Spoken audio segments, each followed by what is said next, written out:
I was a tired truck driver, pushing through a brutal storm to make an impossible deadline. I stopped to help a family stranded on the side of the road, towing a car for free, an act that got me written up and docked pay by my boss. 2 weeks later, I was called into the head office, certain I was about to be fired. But when I walked in, the same man I had rescued from the storm was sitting there, and he had just bought the entire company. Before we hit the road, I'd love to know, what city are you watching from today? And be sure to subscribe for our daily stories. Okay, let's head out into that storm. The rain was coming down in sheets, a solid, gray wall of water that the wipers on my 18-wheeler could barely keep at bay. It was 2 a.m, somewhere in the middle of a desolate stretch of highway in rural Pennsylvania, and I was in a race against time. My boss, a man named Davis, whose personality was as pleasant as a patch of black ice, had made it brutally clear when I'd left the depot. "This delivery is time-sensitive, Finn," he had barked over the phone. "No excuses, no delays. I want that truck in the Chicago depot by 5 a.m. or don't bother coming in tomorrow." In the world of long-haul trucking, a threat like that wasn't a joke. It was a promise. I was a good driver, one of the best, but in Davis's eyes, I was just a number, an asset, and a disposable one at that. I was pushing my rig as hard as I dared on the slick, treacherous asphalt, my eyes burning from staring into the hypnotic, rhythmic pulse of the wipers. My mind was a weary soup of fuel gauges, deadlines, and the quiet, gnawing anxiety of the bills waiting for me at home. I was a good man, in a hard job, just trying to make it to the next sunrise. It was in this state of exhausted, hyper-focused tunnel vision that I saw them. A flicker of weak, struggling hazard lights a quarter-mile ahead on the shoulder of the highway. As I got closer, the shape resolved itself. It was a dark-colored SUV, its hood up, completely dead in the water, a sitting duck in the middle of a biblical downpour. Standing beside it, soaked to the bone, was a man, desperately trying to flag me down. My first instinct, the one conditioned by years of my boss's relentless pressure, was to keep going. "Not your problem," a voice that sounded a lot like Davis whispered in my head. "You stop, you're late. You're late, you're fired. Just keep driving." The company policy was absolute. No one authorized stops. It was a liability. It was a waste of time. I was about to move to the left lane to give them a wide berth when my headlights swept across the inside of their vehicle, and I saw them. In the back seat was a woman, her face pressed against the glass, and in a car seat beside her was a small child, no older than 5 or 6. A family, stranded in the middle of nowhere, in the dead of night, in the worst storm of the year. With a curse and a groan of resignation at my own conscience, I hit the air brakes, the powerful pssh sound cutting through the roar of the storm. My massive rig slowed, pulling over onto the shoulder 100 feet in front of them. I threw on my own rain gear and jumped out into the deluge. The man, who I could now see was in his 50s, with a kind, tired face, ran up to me, shouting over the wind. "Our engine just died, no power at all, and my cell phone has no signal out here." "Get back in the car with your family and stay warm. I'll take a look." I knew it was a lost cause. The car was a new model, and it was completely dead. This wasn't a simple fix. They needed a tow. A tow that in a storm like this wouldn't arrive for hours, if at all. I walked back to him. "The engine is flooded, sir. You're not going anywhere in this tonight." I saw the look of pure, desperate panic in his eyes as he looked back at his wife and child in the car. And I made a choice that I knew, with an absolute certainty, was going to cost me my job. "I can't leave you here," I said. "I'll tow you to the next town. There's a motel there. It's about 20 miles down the road." I can't ask you to do that," he said, shaking his head. "You have a deadline, a delivery to make." "Some deliveries," I said, are more important than others. The next 20 minutes were a blur of cold, wet, and heavy work. I got my own heavy-duty tow chains from my toolbox and, with the man's help, I hooked his SUV securely to the back of my rig. Finally, we were on our way. My truck now moving at a slow, careful crawl, the dead weight of the family I had just adopted pulling me from behind. We drove in a comfortable silence. The only communication the occasional, crackling check-in over the CB radio I had told him to use from his car.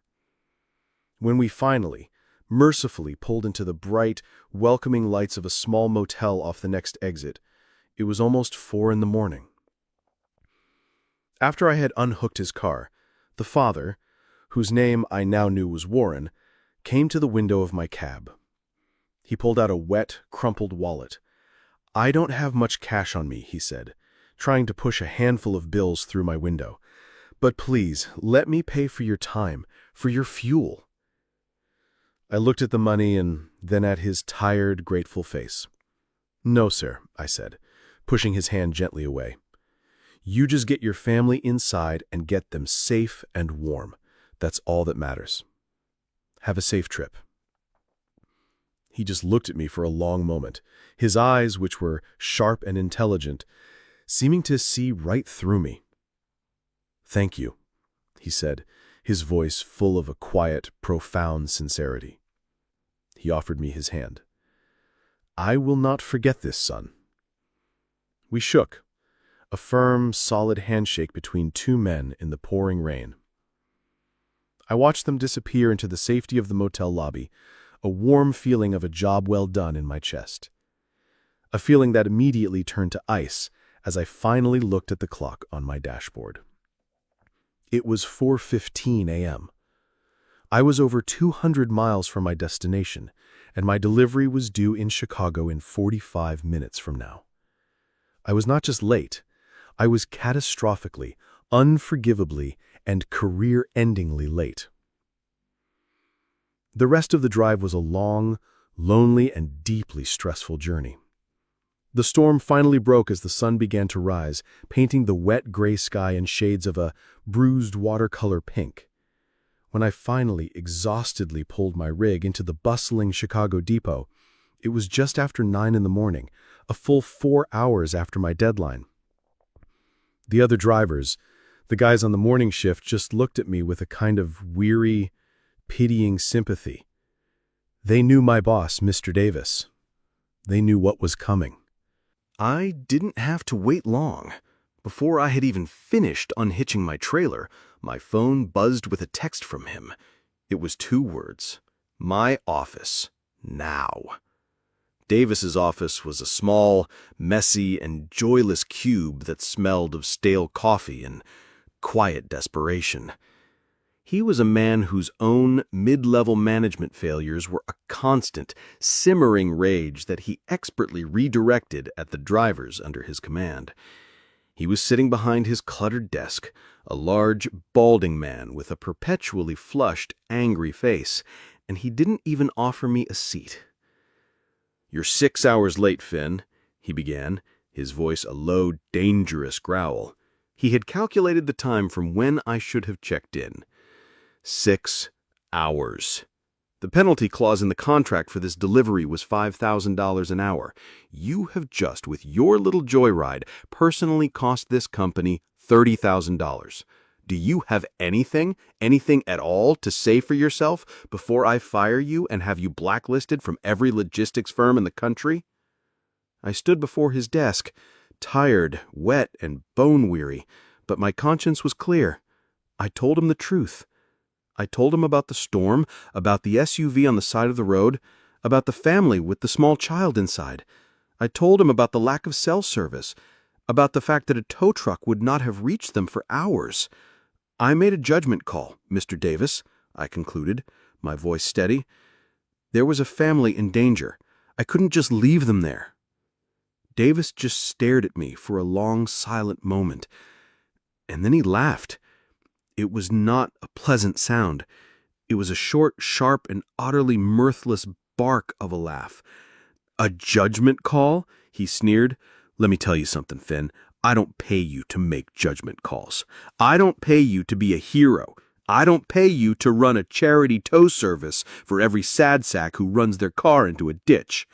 He leaned forward, his face now a mask of pure, ugly rage. I pay you to get a 30-ton rig full of high-value electronics from point A to point B on time and without excuses. That is the beginning and that is the end of your job description. He was right, of course. From a purely corporate logistical standpoint, I had failed. But from a human standpoint, I knew, with an absolute and unshakable certainty, that I had done the right thing. And that was a truth that his anger could not touch. I just stood there, in a quiet, dignified silence, and I let him rage. I accepted my fate. But he didn't fire me. He did something worse, something more humiliating. "You're not worth the paperwork of firing right now," he spat, his voice full of a dismissive contempt. "But here's what is going to happen. The $30,000 late fee is coming out of this depot's budget, which means it is coming out of my hide. So I'm going to take it out of yours. I am suspending you for 1 week without pay. And this," he said, scribbling furiously on a formal disciplinary form, "is a final written warning. One more mistake, Finn, one more unauthorized stop, one more missed deadline, and you are gone. For good." He shoved the form at me. "Now get out of my office." I walked out of that depot, my head held high, my dignity intact, but my wallet and my future significantly lighter. The week of my suspension was a quiet, stressful, and deeply demoralizing time. I spent my days looking for other jobs, my 1-week suspension a black mark that was difficult to explain. I began to think that Davis had won, that my one small act of kindness had, in the end, cost me everything. It was on the Friday of that long, lonely week that the email arrived. It was from the corporate head office, from a name I didn't recognize, the executive assistant to the company's CEO. The email was brief, formal, and terrifying. It was a summons. I and my regional manager, Mr. Davis, were to report to the CEO's office in New York City on Monday morning for a formal review of the incident. I stared at the email, my heart pounding in my chest. A meeting with the CEO in New York. This was it. This was the final nail in the coffin. Davis had clearly not been satisfied with just suspending me. He had escalated it. He was making an example of me. He was making sure I was not just fired, but publicly and corporately executed by the highest power in the company. I had 2 days to prepare for the end of my career.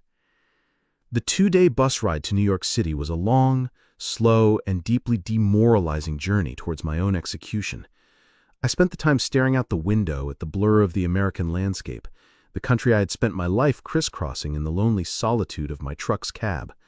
I thought about my career, about the thousands of on-time deliveries, the years of hard, honest work, and I thought about how all of it was about to be erased because of a single simple act of human decency. I wasn't angry. I was just tired. I had played the game, and I had lost. I had accepted my fate. I arrived at the corporate headquarters of Freightline Logistics an hour early. It was a place I had only ever seen in company newsletters, a gleaming 50-story tower of glass and steel on Park Avenue. It was a different universe from the gritty, diesel-fumed world of the depots and the highways I knew. I felt like a stranger in a foreign land. I found my boss, Mr. Davis, waiting for me in the opulent marble-floored lobby of the executive suite on the top floor. He was wearing his best ill-fitting suit, and he looked nervous, but also smug, like a small petty tyrant who was about to be rewarded by the king. "Well, Finn," he said, a look of false sympathy on his face, "looks like your little hero act finally caught up to you. It's a real shame." He leaned in, his voice a conspiratorial whisper. "Just a piece of friendly advice. When we go in there, you keep your mouth shut. You say nothing. Let me do all the talking. I'll tell the CEO you're a good driver who just made a bad judgment call. Maybe, if we're lucky, I can convince them to just let you go with a severance package instead of blacklisting you from the industry." He was pretending to be on my side, a final pathetic little power play. I just nodded, too tired to even argue. A moment later, a polite, professional executive assistant opened the grand double doors to the CEO's office. "Mr. Davis, Mr. Riley, they're ready for you now." We walked in. The office was vast, a cavern of quiet, intimidating power, with a view of Central Park that was probably worth more than my entire lifetime of earnings. The CEO, a formidable, silver-haired man in his late 60s, sat behind a desk the size of a small car, and in a large, comfortable-looking leather armchair to the side of the desk sat another man. My heart stopped. The world seemed to tilt and spin. It was the man from the storm. He was not the wet, cold, and desperate-looking man I had pulled from the side of the highway. He was dressed in a sharp, incredibly expensive-looking suit. His face was calm and composed, and his eyes, those same sharp, intelligent eyes I remembered, held a look of quiet, knowing amusement. It was him, Mr. Warren. My boss, Davis, who had never seen the man before, just shot him an annoyed, dismissive glance, clearly irritated that a stranger was present at this important private meeting. The CEO stood up. "Gentlemen," he began, his voice a calm, serious baritone, "thank you for coming all this way. We have called this meeting to conduct a formal review of the incident from 2 weeks ago involving the late delivery of the Apex Electronics shipment to Chicago." Davis nodded eagerly, puffing out his chest, ready to deliver his well-rehearsed speech about my incompetence and his own decisive management. "But before we begin," the CEO continued, "I have a very important introduction to make." He gestured to the man in the armchair. "Gentlemen, I would like you to meet Mr. Michael Warren. As of last month, Mr. Warren's private investment firm, North Star Capital, completed a quiet majority share acquisition of this company." He paused, letting the weight of his words settle. "He is our new owner and the new chairman of the board." I watched, in a state of pure, surreal, and dreamlike shock, as every drop of blood drained from Mr. Davis's face. His smug, confident expression did not just fade, it collapsed, imploding in on itself, replaced by a mask of pure, abject, and soul-shattering horror. He finally, truly looked at the man in the chair, and I could see the moment in his eyes when the memory of my own report from 2 weeks ago, the story of the stranded motorist he had mocked and punished me for helping, came flooding catastrophically back to him. He looked from Mr. Warren to me and back again, his mouth opening and closing like fish, a series of small, strangled, and pathetic sounds escaping his lips. The new owner of the company, the chairman of the board, my passenger from that rainy night, then spoke for the very first time. His voice was the same calm, grateful, and deeply sincere tone I remembered from the storm. He looked past the CEO. He looked past the terrified, pale, and trembling ruin of my boss, Mr. Davis, and his eyes, full of a quiet, knowing amusement, landed directly on me. "Finn," he said, a small, almost imperceptible smile on his face, "I believe you and I have met. We have some business to discuss." He then paused, and his smile vanished, his expression becoming one of cold, hard, and absolute authority as he turned his gaze upon Mr. Davis. "But first," he said, his voice like ice, "I believe you owe my friend here an apology." I stood in the vast, silent office of the CEO, my heart hammering against my ribs, a strange electric current of disbelief and a dawning impossible hope coursing through my veins. The man from the storm, Mr. Warren, the new owner of the entire company, had just called me his friend. and he had just demanded an apology from my boss, Mr. Davis. Davis, who had been a smug, confident predator just moments before, now looked like a cornered, terrified animal. He stared at Mr. Warren, his mind clearly struggling to process the catastrophic reversal of his own fortune. The blood had drained from his face, leaving it a pasty, sickly gray. He opened his mouth, but no sound came out. "I am waiting, Mr. Davis," Warren said, his voice a low, quiet, and incredibly dangerous rumble. Davis finally jerkily turned to me. His eyes, which had always held a look of bored, dismissive contempt, were now wide with a frantic, pleading terror. "Finn," he stammered, his voice a pathetic, strangled squeak, I apologize. It was a misunderstanding, a matter of company policy. I had no idea, sir, of the circumstances. I am so very sorry if I was harsh." It was the weak, insincere, and utterly worthless apology of a man who was not sorry for what he had done, but terrified of the consequences. Mr. Warren did not seem impressed. He just looked at Davis with a look of profound and deeply disappointed disgust. "Harsh, Mr. Davis?" he repeated, his voice like ice. "No. You were not harsh. You were a petty tyrant, a small man in a small office, drunk on a tiny amount of power, who chose to punish a good man for an act of profound and selfless compassion." He stood up from his chair and walked slowly, deliberately, to the grand window that overlooked the city. "I have spent the last 2 weeks, since my encounter with Mr. Riley," he said, using my last name for the first time, a small but significant gesture of respect, "doing a very deep and very thorough dive into the culture of this company I have just acquired." He turned back to face us. "I have read the anonymous employee reviews for your Chicago depot, Mr. Davis. I have seen the abysmal turnover rates. I have seen the formal complaints that have been filed against you and then quietly buried. I have read the reports of your management style."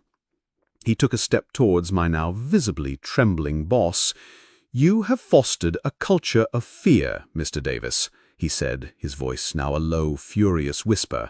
"A culture that values deadlines over decency.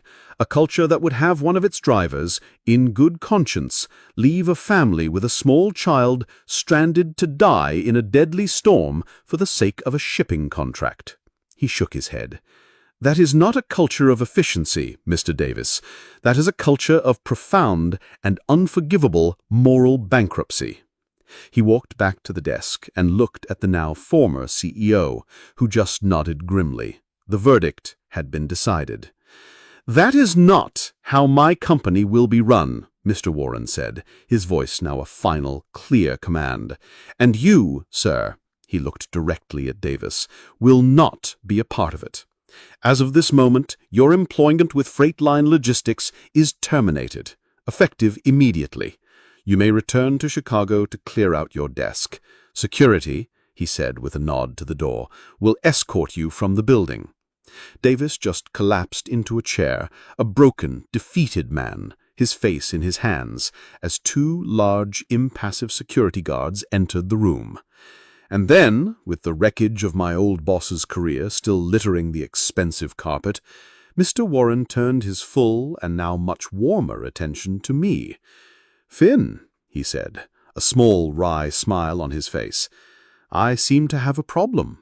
I now have a major regional depot in Chicago, one of our most important hubs, without a manager." I just stared at him, my mind unable to process the speed at which my world was changing. "I need someone to run it," he continued, his eyes now full of a serious, challenging light. "I need someone who understands that our most important assets are not our trucks or our contracts or our delivery schedules. I need someone who understands that our most important asset is the good, decent, and hard-working people who drive for us. I need someone who knows when to follow the company policy, and when it is right and just and necessary to break it. He stood over and stood directly in front of me. I need someone with character, son. Someone like you. The job of regional operations manager for the Chicago Depot is yours, if you want it. I was speechless. I was in a state of pure, vertiginous shock. A regional manager. Me. A man who just an hour ago had been absolutely certain he was about to be fired and blacklisted from the only industry he had ever known. "Sir, Mr. Warren," I stammered, my voice a weak, disbelieving thing. I'm just a driver. I don't know the first thing about management. I don't have a college degree. He held up a hand, silencing me. A real, genuine, and deeply kind smile spread across his face. "You know how to treat people with respect, Finn. You know how to make a tough call under pressure. You know how to put a human life ahead of a profit margin. That," he said, "is the only part of management that cannot be taught. Everything else," he clapped me firmly on the shoulder, "I will teach you myself. Your training starts on Monday." I stood there in the billionaire's office, my head spinning, my entire life rewritten in the space of 10 unbelievable minutes. An hour ago, I was a dead man walking, a broke and soon-to-be unemployed truck driver. Now, I was a regional operations manager, with the most powerful and most decent man in the entire industry as my personal mentor. The worst day of my career had just, impossibly and beautifully, become the very first day of the rest of my life. I walked out of that gleaming 50-story tower on Park Avenue, a man completely untethered from the life I had known just an hour before. My old boss, Davis, was gone, a ghost, escorted out a side door by security. The old CEO shook my hand with a look of newfound, profound respect. And my new boss, the new chairman of the board, the man from the storm, Mr. Warren, just clapped me on the shoulder one last time. "See you in Chicago on Monday, Finn. We have a company to rebuild." The bus ride back to Chicago was a journey through a dream. I wasn't staring out the window at a bleak, uncertain future anymore. I was looking at the landscape of my country, and for the first time, I felt like I had a real stake in it. I held the crisp new business card in my hand, the one that read, "Finn Riley, Regional Operations Manager." It didn't feel real. When I walked into the Chicago Depot on Monday morning, the atmosphere was a toxic cocktail of fear and resentment. The news of Davis's sudden, spectacular firing had spread like wildfire. The other drivers looked at me with a mixture of awe and deep suspicion.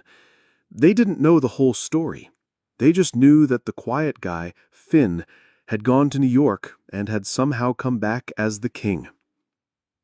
My first act as the new manager was not to move into Davis's old, messy office.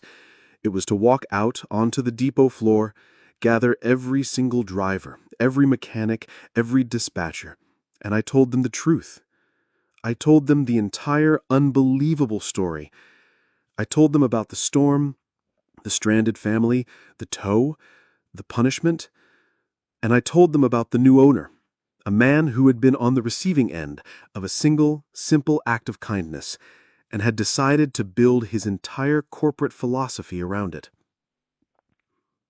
"The old way of doing things is over," I told them, my voice echoing in the vast, diesel-fumed space. "This depot will no longer be run on a foundation of fear and impossible deadlines. It will be run on a foundation of respect. We are not cogs in a machine.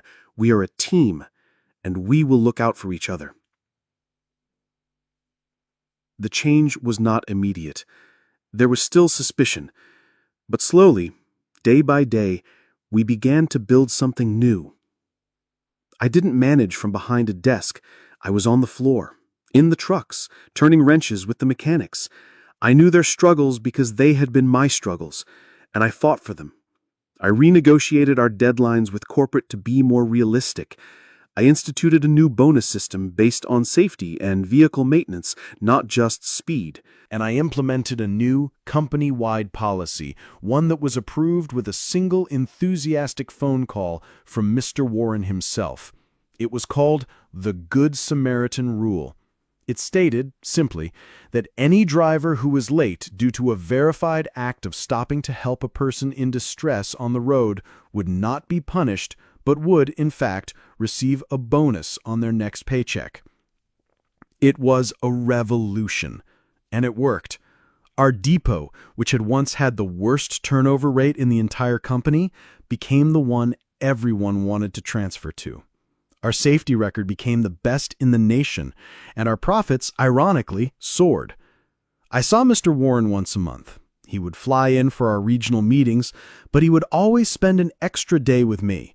He was not just my boss, he had become my mentor, my friend, and the closest thing to a father I had had since my own had passed away. He taught me about business, about leadership, and I, in my own quiet way, taught him about the lives of the men and women who were the true engine of his new empire. It's been a year now. I am sitting in my new office, a clean, bright space with a large window that overlooks the bustling depot yard. It is not a place of fear anymore. It is a place of pride. My wife and my daughter have a new home, a new life, a future that is secure and full of a hope I had once thought was lost forever. On my desk, framed, is a photograph.